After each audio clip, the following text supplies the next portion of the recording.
Do the ultra-wealthy game the tax system and use their donations to become even wealthier?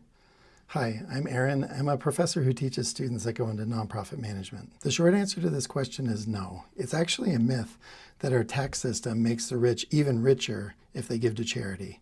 And you can show this with some pretty simple math. Basically, our tax system works like this.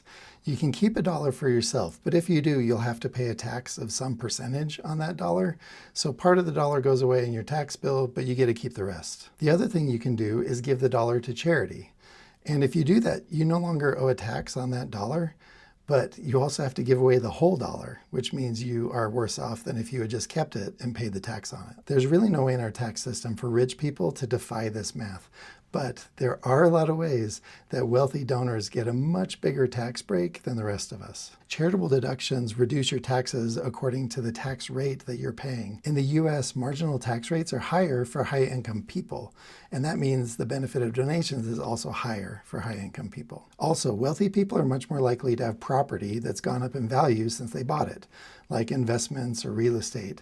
And if they donate that property to the right kind of charity in the right way, they get to deduct the full market value of that property without having to pay a capital gains tax on that value. Finally, most people, in fact 90% of Americans, don't actually get any tax benefit for their donations.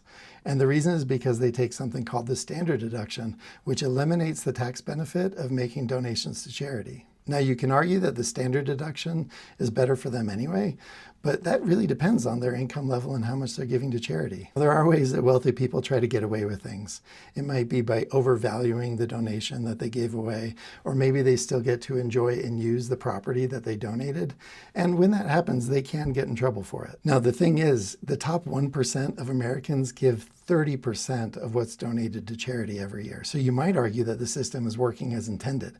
After all, the wealthy people are the ones with the money, so we want to incentivize them as much as we can to give that money to charity. And also, it's worth mentioning, because of income limits on charitable deductions, the really big, super wealthy donors like Bill Gates and Warren Buffett are giving far more to charity than the tax system is ever going to let them deduct. Of course, even considering all of this, there's just something unfair about the fact that your $1 donation probably gets no tax break for you, where the wealthy get a really big one. Fixing all of this is definitely possible, and Congress has even considered it in the past.